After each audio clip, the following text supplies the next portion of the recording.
जय श्री कृष्णा दोस्तों, मेरे YouTube चैनल में आप सभी का हार्दिक स्वागत है। तो दोस्तों, आइए आज हम जानते हैं कि मृत्यु के बाद व्यक्ति कौन सी 5 चीजों को लेकर जाता है तथा मनुष्य को मृतक व्यक्ति का 3 चीजों का उपयोग कभी नहीं करना चाहिए। वो चीजें कौन कौन सी है, तो आइए आज हम इस कहानी के माध्यम से जानते हैं। तो प्लीज दोस्तों, जानने के लिए हमारे वीडियो में लास्ट तक बने रहें। दोस्तों, गरुड़ पुराण के धर्म कांड के प्रेत कल्प में मृत व्यक्ति की ऐसी 3 वस्तुओं के विषय में वर्णन किया गया है जिनका उपयोग कभी नहीं करना चाहिए, अन्यथा भयंकर यातनाएं सहन करनी पड़ती हैं और अनेक प्रकार की हानि होती है। इसलिए प्रत्येक बुद्धिमान व्यक्ति को इन वस्तुओं के विषय में अवश्य जान लेना चाहिए। श्री कृष्ण ने गरुड़ जी को अत्यंत ज्ञानवर्धक जानकारी दी है। इसे सुनने से आपके भी ज्ञान में वृद्धि होगी, इसलिए आप इस वीडियो को पूरा अवश्य देखें, क्योंकि आधा अधूरा ज्ञान घातक होता है। तो चलिए शुरू करते हैं। दोस्तों, एक बार गरुड़ जी, जो भगवान विष्णु के वाहन हैं, वे अपने मन में शंका लेकर भगवान श्री कृष्ण के पास द्वारका में आते हैं। अपने प्रिय वाहन गरुड़ को देखकर भगवान श्री कृष्ण प्रसन्न होकर उनका स्वागत करते हैं और कहते हैं, द्वारका में तुम्हारा स्वागत है। तुम्हारे आने से मुझे बड़ी प्रसन्नता हुई है। निस्संदेह तुम्हारे आने का कोई विशेष कारण होगा। बताओ, किस प्रयोजन से तुम यहाँ पधारे हो? गरुड़ जी भगवान को प्रणाम करते हुए कहते हैं, हे प्रभु, आप तो सर्वज्ञ हैं। इस पूरे संसार में कुछ भी आपसे छिपा नहीं है। मैं आपके पास एक शंका लेकर आया हूँ, जिसका समाधान केवल आप ही कर सकते हैं। भगवान श्री कृष्ण हंसते हुए कहते हैं, हे पक्षीराज, तुम्हारी जो भी शंका हो निसंकोच होकर पूछ लो। तुम्हारी हर शंका और समस्या का समाधान करना मेरा कर्तव्य है। गरुड़ जी गंभीर स्वर में कहते हैं, हे प्रभु, मेरा प्रश्न यह है कि जब कोई जीव मृत्यु को प्राप्त होता है तब वह अपने साथ क्या क्या चीजें लेकर जाता है और मृत्यु के बाद उस प्राणी से जुड़ी कौन कौन सी वस्तुओं का उपयोग अन्य लोगों को नहीं करना चाहिए। भगवान श्री कृष्ण ने विचारपूर्ण स्वर में कहा, गरुड़, तुम्हारा प्रश्न अत्यंत महत्वपूर्ण है। इस संसार में जो जन्म लेता है उसकी मृत्यु निश्चित होती है। मनुष्य इस संसार में खाली हाथ अवश्य आता है, किंतु जब उसकी मृत्यु होती है तो वह अपने साथ 5 चीजें लेकर जाता है। और यह भी सत्य है कि जीवित मनुष्य को मरे हुए व्यक्ति की 3 चीजों का उपयोग कभी नहीं करना चाहिए। तुम्हारे इन दोनों प्रश्नों का उत्तर देने से पूर्व मैं एक ब्राह्मण और 5 प्रेतों की कथा सुनाता हूँ, जिससे तुम्हारे सभी प्रश्नों का समाधान हो जाएगा। इस कथा को ध्यान से सुनना, क्योंकि इसके माध्यम से मानव जीवन के गढ़ रहस्यों को समझा जा सकता है। इस कथा का श्रवण करने पर मनुष्य को कोटि कोटि पाप नष्ट होते हैं, इसलिए इस कथा का तुम प्रचार करो। गरुड़ जी ने श्रद्धा से कहा, हे प्रभु, मैं ध्यान पूर्वक आपकी कथा सुनने के लिए तैयार हूँ। कृपया मुझे वह पवित्र कथा सुनाएं। फिर भगवान श्री कृष्ण ने गरुड़ जी को वह कथा सुनानी शुरू की। हे गरुड़, एक समय की बात है, मध्य देश में देव शर्मा नाम का एक गरीब ब्राह्मण रहता था। वह अत्यंत गुणवान और शास्त्रों में पारंगत था। उसने वेद और शास्त्रों का बड़े गहराई से अध्ययन किया हुआ था, किंतु वह अपने ज्ञान का कभी दुरुपयोग नहीं करता था। उसने कभी अपने ज्ञान का उपयोग धन कमाने के लिए नहीं किया। अत्यंत गरीब होकर भी वह भिक्षा मांगकर ही अपना गुजारा चलाता था। फिर वह एक दिन ब्राह्मण वन में तपस्या करने के लिए जाने का विचार करता है। वह ईश्वर का ध्यान करने के उद्देश्य से वन में विचरण करने लगा। ब्राह्मण जिस वन में प्रवेश करता है उसका नाम विपिन वन था। यह वन अत्यंत भयानक और डरावना था, जिसके बारे में दूर दूर तक लोग चर्चा किया करते थे। इस वन में प्रवेश करने की हिम्मत बहुत कम लोग कर पाते थे, क्योंकि वहां का वातावरण ही भय से भरपूर था। विपिन वन में ऊंचे ऊंचे पेड़ थे, जिनकी शाखाएं इतनी घनी थी कि सूर्य की किरणें भी नीचे तक नहीं पहुंच पाती थी। इनमें से कुछ पेड़ प्राचीन काल से खड़े थे, जैसे महावृक्ष, जिनकी विशाल जड़ें जमीन से बाहर निकलकर हर दिशा में फैली हुई थी। वहां पर वट वृक्ष और अश्वत्थ जैसे वृक्षों की भरमार थी, जो अपने नीचे किसी को भी दबा सकते थे। इस भयंकर वन में मांड और समी जैसे पेड़ भी थे, जिनके पास से गुजरते हुए लोगों के रोंगटे खड़े हो जाते थे। इन वृक्षों की शाखाएं मुड़ी तुड़ी और विकृत थी और उन पर अक्सर अजीब से जीव लटकते रहते थे। वहां उगने वाले पौधे भी डरावने थे। विस्कांता और मंजिष्ठा जैसे जहरीले बेलों ने पूरे वन को अपने शिकंजे में ले लिया था। जंगल में कटीली झाड़ियां उगी हुई थी जो घुसने वालों को चोट पहुंचाने के लिए तैयार रहती थी। इस वन में विचरण करने वाले पशु पक्षी भी साधारण नहीं थे। यहाँ काले पंखों वाले उल्लू दिन में भी विचरण करते थे, जिनकी भयानक आवाजें हवा में गूंजती थी। जंगली भेड़िए अपने शिकार की तलाश में हमेशा घूमते रहते थे और उनकी आंखें अंधकार में चमकती थी। काले धब्बों वाले तेंदुए और हिंसक भालू भी यहाँ आम थे। पक्षियों में शकुनी नामक गिद्ध और काली मैना पेड़ों पर बैठे दूर से आए लोगों को आतंकित करते थे। विपिन वन का सारा वातावरण ही अत्यंत रहस्यमय और डरावना था, जहां हर कदम पर मृत्यु का भय मंडराता रहता था। और चलते चलते वह एक अत्यंत प्राचीन वृक्ष के पास पहुंच जाता है। वह देखता है कि उस वृक्ष के नीचे 5 पिशाच खड़े हुए हैं। वे सभी पिशाच उस जंगल से गुजरने वाले मनुष्यों का भक्षण करते थे। कोई भी मनुष्य उस मार्ग से जाता तो वे उसे पकड़कर खा लिया करते थे। पिशाच होने के कारण उनके अंदर धर्म का कोई अंश नहीं था। वे अत्यंत पापी और दुराचारी थे। वे किसी पर भी कभी दया नहीं करते थे। जब वह ब्राह्मण उस वृक्ष के पास आता है तो वे पिशाच एक दूसरे से कहने लगते हैं, अरे वाह, देखो भाई, हमारे लिए आज ताजा ताजा भोजन आ रहा है। सबसे पहले मैं ही इस ब्राह्मण को खाऊंगा। इसका मांस तो कितना स्वादिष्ट होगा। यह ब्राह्मण केवल सात्विक भोजन ग्रहण करता होगा, इसलिए इसके शरीर में किसी भी प्रकार के रोग नहीं होंगे, कोई कीड़े और कृमि भी नहीं होंगे। इसका मांस खाने में बड़ा आनंद आएगा। हा हा हा हा। दूसरा पिशाच कहता है, इस ब्राह्मण का भक्षण तो मैं ही करूंगा। आज कई दिनों के पश्चात शिकार हाथ लगा है।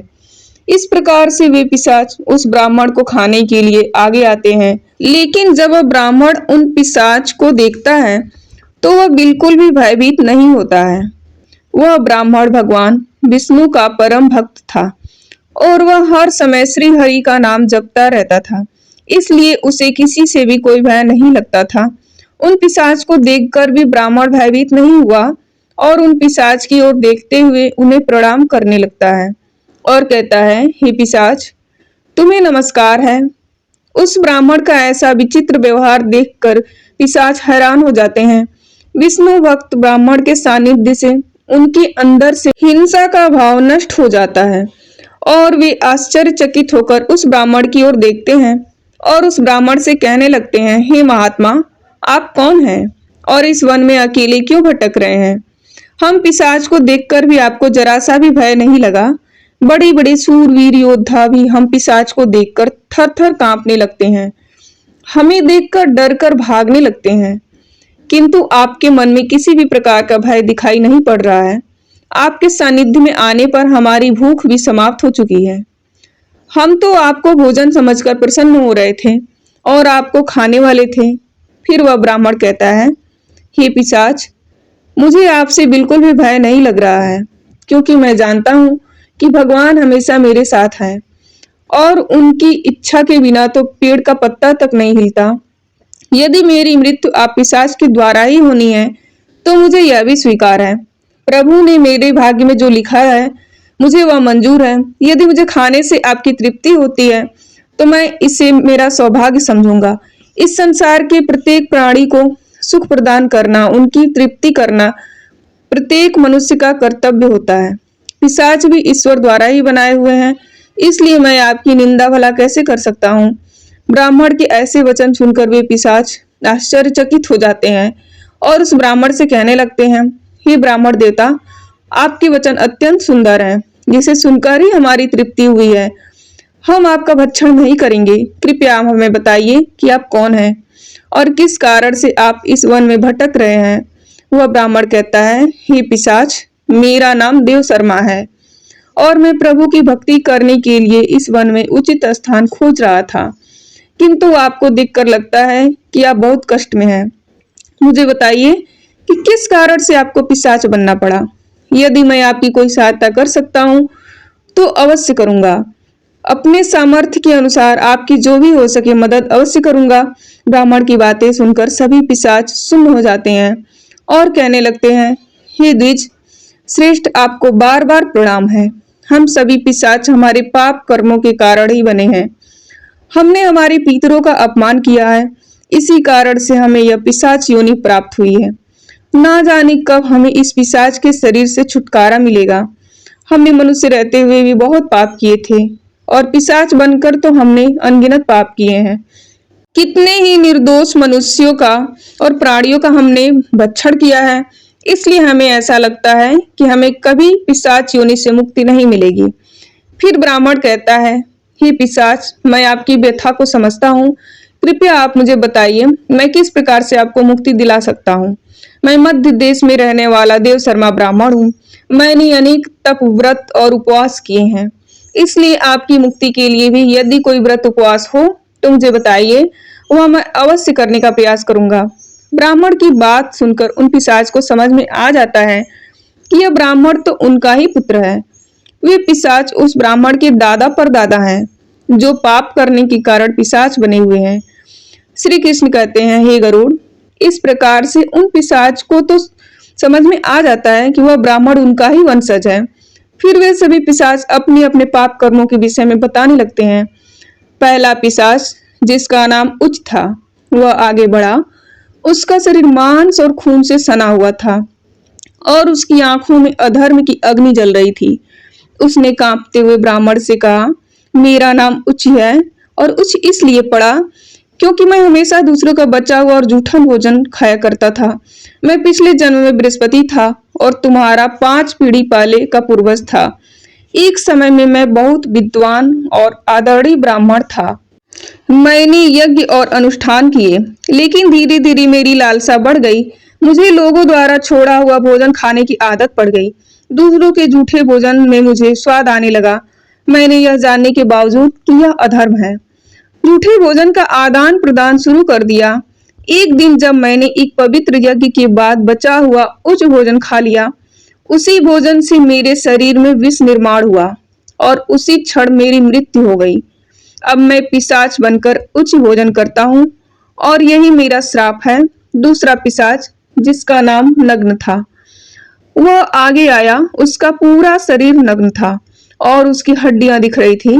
उसने ब्राह्मण की ओर देखकर कहा, मेरा नाम नग्न अंग है और इसलिए पड़ा क्योंकि मैं हमेशा निर्वस्त्र रहकर स्नान करता था। पूर्व जन्म में मेरा नाम शरद चंद्र था और तुम्हारा 6ठी पीढ़ी का पूर्वज था।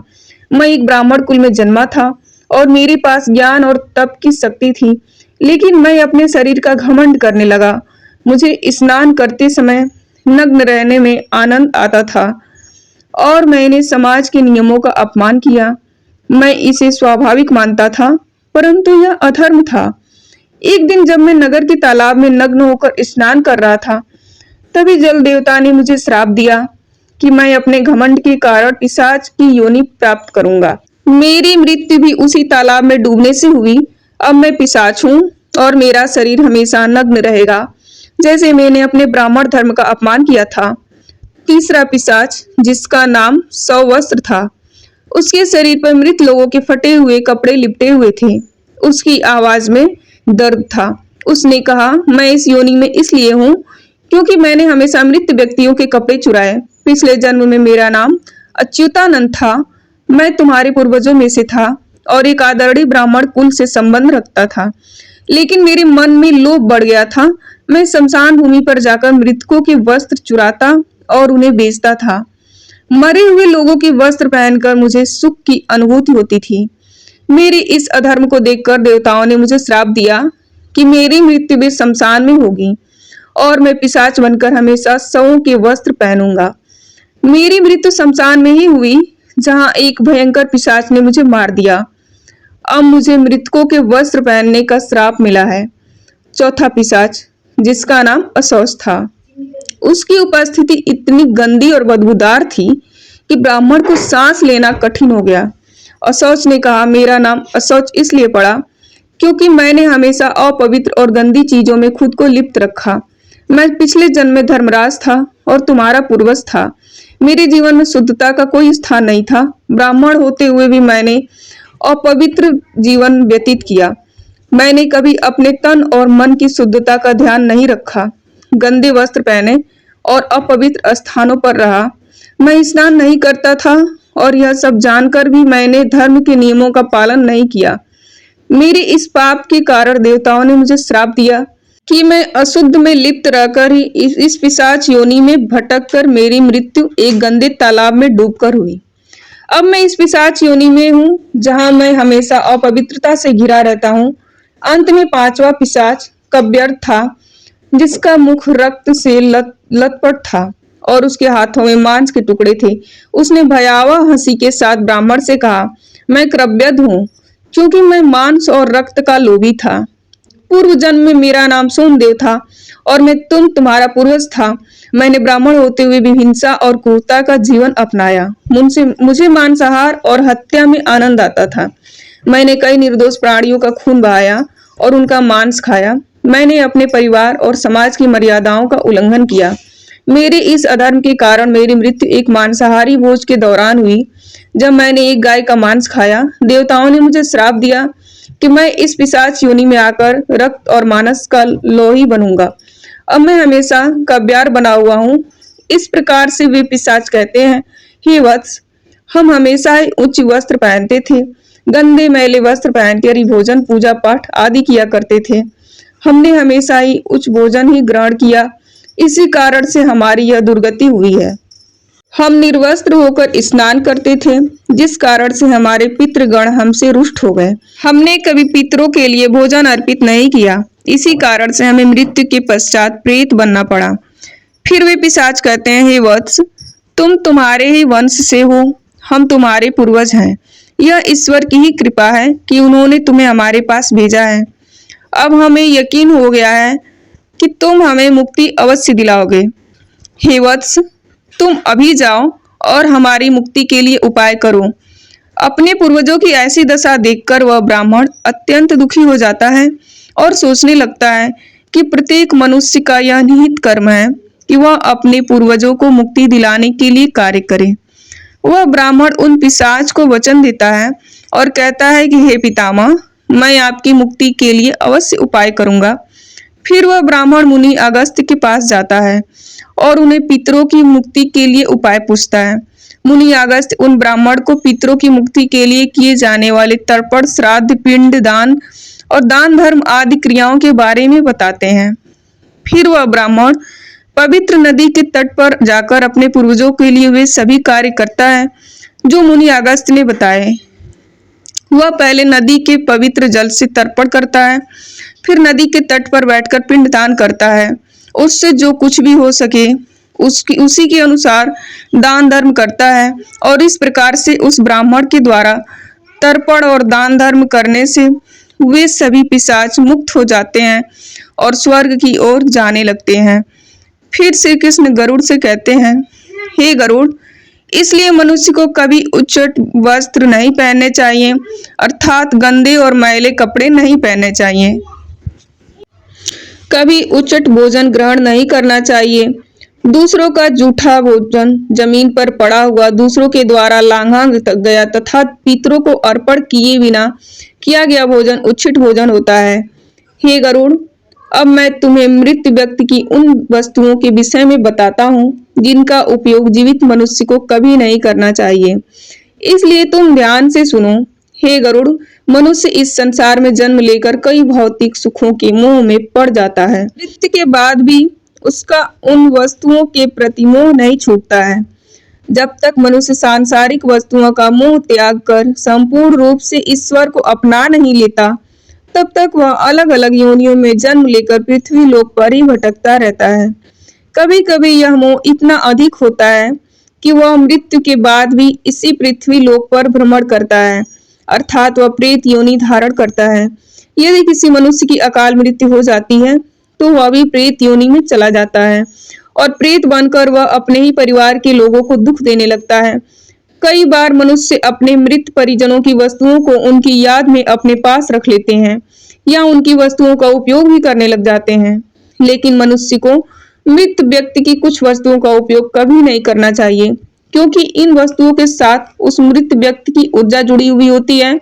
उस मृत व्यक्ति का उन वस्तुओं के प्रति मोह बहुत अधिक होने के कारण वह मृत्यु के बाद भी उन वस्तुओं से जुड़ा रहता है और यदि कोई उन वस्तुओं का उपयोग करता है तो उसे कई परेशानियों का सामना करना पड़ता है।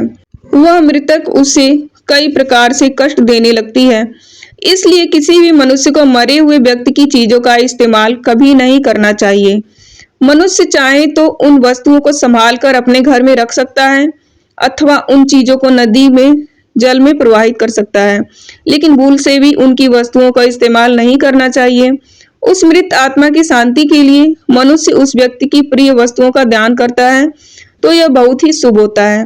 सबसे पहली वस्तु है मृत व्यक्ति के कपड़े।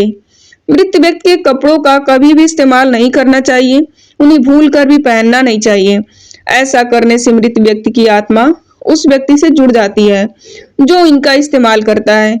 मृत व्यक्ति की यादें उस व्यक्ति को सताने लग जाती है जो उनके कपड़ों का इस्तेमाल करता है, जिस कारण वह व्यक्ति मानसिक और शारीरिक रूप से कमजोर हो जाता है। उस व्यक्ति को अपने मृत परिजन की ऊर्जा का एहसास भी होने लगता है। इसलिए मृत व्यक्ति के कपड़े कभी भी नहीं पहनने चाहिए। मृत व्यक्ति के कपड़े हमेशा दान कर देने चाहिए, जिससे उसकी आत्मा को शांति प्राप्त होती है। दूसरी चीज है मृत व्यक्ति के गहने। मृत व्यक्ति के गहने भी उसके कपड़ों की तरह ही उसकी ऊर्जा के स्रोत होते हैं। मृत व्यक्ति का अपने गहनों से लगाव कपड़ों से भी कई गुना ज्यादा होता है, क्योंकि प्रत्येक व्यक्ति गहने खुद को सुंदर प्रतीत करने के लिए पहनता है, लेकिन जब व्यक्ति की मृत्यु हो जाती है और उसके गहने कोई दूसरा व्यक्ति पहन लेता है, तब मृत व्यक्ति की आत्मा असहज महसूस करने लगती है। वह आत्मा उस व्यक्ति को परेशान करने लग जाती है। आत्मा मोक्ष की राह पर ना जाकर इसी मृत्यु लोक में अपने ही परिजनों को परेशान करने लग जाती है। इसलिए मृत व्यक्ति के गहनों का कभी भी इस्तेमाल नहीं करना चाहिए। व्यक्ति की मृत्यु के बाद उसके गहनों को गलाकर नए आभूषण तैयार करवा लेने चाहिए या उसे मंदिर में दान कर देना चाहिए। तीसरी वस्तु है मृत व्यक्ति की माला। जीवित रहते हुए इंसान अपनी माला से मंत्रों का जाप करता है। उसके गले की माला ही उसके जीवन भर के पुण्यों की कुंजी होती है। मृत्यु के बाद व्यक्ति की माला को कभी जीवित मनुष्य को धारण नहीं करना चाहिए। उसकी माला को पवित्र नदी के जल में प्रवाहित कर देना चाहिए।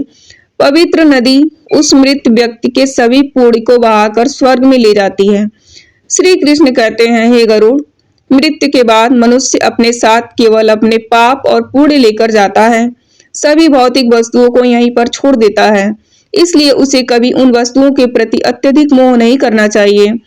श्री कृष्ण कहते हैं, हे गरुड़, मृत्यु के बाद आत्मा के साथ कुछ ऐसी चीजें होती हैं जो अगले जन्म में भी साथ जाती हैं। यह चीजें आत्मा के कर्म और इच्छाओं से जुड़ी होती हैं। अब मैं तुम्हें उन 5 बातों के बारे में विस्तार से बताऊंगा। भगवान श्री कृष्ण कहते हैं, कामना वह पहली चीज है जो आत्मा के साथ मृत्यु के बाद भी रहती है। मनुष्य की कामनाएं उसे नया शरीर धारण करने के लिए प्रेरित करती है। कामना एक ऐसी शक्ति है जो आत्मा को लगातार नए शरीर की खोज में लगाए रखती है। जब एक व्यक्ति की मृत्यु होती है तो उसकी इच्छाएं उसके साथ जाती हैं और यह इच्छाएं उसके नए जन्म में पुनः कार्य करती हैं। कामना को एक प्रकार की चंचल ऊर्जा माना जाता है जो आत्मा को सांसारिक जीवन के चक्र में बांधे रखती है। अगर मनुष्य अपनी सभी इच्छाओं का त्याग कर देता है तो उसे मोक्ष की प्राप्ति हो सकती है। इसलिए कहा गया है कि मृत्यु के समय अपनी इच्छाओं का त्याग करना अत्यंत महत्वपूर्ण है। जो लोग मृत्यु के समय अपनी इच्छाओं को साथ लेकर जाते हैं उन्हें पुनः जन्म लेना पड़ता है, क्योंकि उनकी कामनाएं उन्हें अगले जीवन के लिए प्रेरित करती है। श्री कृष्ण कहते हैं, वासना कामना का ही एक उन्नत रूप है। वासना वह है जो मनुष्य को इंद्रियों के सुख और भोग की ओर आकर्षित करती है। यह एक ऐसी लालसा है जिसका कोई अंत नहीं है। मृत्यु के समय भी अधिकांश लोग वासना से मुक्त नहीं हो पाते हैं। यह वासना सांसारिक वस्त्रों, धन, परिवार और भोगों के प्रति आकर्षण को बढ़ाती है। वासना इतनी शक्तिशाली होती है कि मृत्यु के बाद भी आत्मा के साथ रहती है। वासना का उदाहरण विष्णु पुराण में राजा भरत की कथा में मिलता है। राजा भरत ने एक हिरण के बच्चे से अत्यधिक प्रेम किया और उनकी वासना इस बच्चे के प्रति इतनी प्रबल थी कि मृत्यु के समय भी वे उसी हिरण के बारे में सोचते रहे। परिणाम स्वरूप उन्हें अगले जन्म में हिरण की योनि प्राप्त हुई। यह दिखाता है कि वासना आत्मा को बंधनों में बांधे रखती है। मन की शांति और ज्ञान से ही वासना से मुक्ति मिल सकती है। श्री कृष्ण आगे कहते हैं, कर्म मनुष्यों की सबसे महत्वपूर्ण धरोहर है, जो उसके साथ मृत्यु के बाद भी जाती है। मनुष्य जीवन में जो भी कार्य करता है, अच्छे या बुरे, वे कर्म उसके अगले जन्म में फल देते हैं। मृत्यु के समय आत्मा द्वारा किए गए सारे कर्मों का लेखा जोखा होता है। अगर किसी व्यक्ति ने अच्छे कर्म किए हैं तो उसे परलोक में सुख और शांति मिलती है और अगले जन्म में भी उसे समृद्धि प्राप्त होती है। वहीं अगर उसने बुरे कर्म किए हैं तो उसे नरक का दुखदायी जीवन प्राप्ति होती है। यही कारण है कि हमारे धर्म शास्त्रों में कर्म को अत्यधिक महत्व दिया गया है। कर्म की गति इतनी अद्भुत होती है कि 7 जन्मों तक आत्मा का पीछा करती है। इसलिए मनुष्य को सदैव पूर्ण कर्म करने का प्रयास करना चाहिए। भगवान श्री कृष्ण चौथी चीज के रूप में कर्ज का उल्लेख करते हैं। वे कहते हैं, कर्ज एक ऐसी वस्तु है जो मृत्यु के बाद भी आत्मा का पीछा करती है। यदि कोई व्यक्ति जीवन में किसी से उधार लेता है और उसे चुकाए बिना मर जाता है तो वह कर्ज अगले जन्म में भी उसके साथ रहता है। कर्ज आत्मा पर एक प्रकार का बंधन बनाता है और जब तक यह चुकाया नहीं जाता, आत्मा इससे मुक्त नहीं हो सकती। मृत्यु के बाद उस आत्मा को परलोक में कर्ज चुकाने के लिए भी दंड दिया जा सकता है। पुनर्जन्म में कर्ज के कारण व्यक्ति को शारीरिक या मानसिक कष्ट झेलना पड़ सकता है। इसलिए धर्म शास्त्रों में कहा गया है कि जीवन में लिए गए सभी कर्जों को चुकाकर ही मृत्यु की ओर बढ़ना चाहिए, ताकि आत्मा अगले जन्म में इस बोझ से मुक्त हो सके। अंत में भगवान श्री कृष्ण गरुड़ जी की भक्ति का महत्व बताते हैं। वे कहते हैं, भक्ति वह पवित्र मार्ग है जो आत्मा को ईश्वर से जोड़ता है। जो व्यक्ति सच्चे मन से भगवान की आराधना करता है, उसकी आत्मा मृत्यु के बाद भी उस भक्ति का फल प्राप्त करती है। भक्ति ही वह शक्ति है जो आत्मा को जन्म मरण के चक्र से मुक्त कर सकती है और उसे मोक्ष की प्राप्ति दिला सकती है। भक्ति से भरा हृदय मनुष्य के बाद भी ईश्वर के समीप रहता है। यही कारण है कि भक्ति को जीवन का सबसे पवित्र साधन माना गया है। इस प्रकार भगवान श्री कृष्ण ने गरुड़ जी को बताया कि आत्मा के साथ मृत्यु के बाद कामना, वासना, कर्म, कर्ज, पुण्य और भक्ति रहती है। यह चीजें आत्मा को जीवन के चक्र में बांधे रखती है, यह मोक्ष की ओर ले जाती है। तो दोस्तों, इस प्रकार से श्री कृष्ण ने गरुड़ जी को अत्यंत महत्वपूर्ण ज्ञान दिया है। उम्मीद है आपको यह जानकारी अच्छी लगी होगी। वीडियो को लाइक अवश्य करें और कमेंट में जय श्री कृष्णा जरूर लिखें। साथ ही चैनल को सब्सक्राइब करें। प्लीज दोस्तों, आप लोग मेरा फुल सपोर्ट करें और वीडियो को फुल वॉच करें। दोस्तों, वीडियो में लास्ट तक बने रहने के लिए धन्यवाद। Thanks for watching.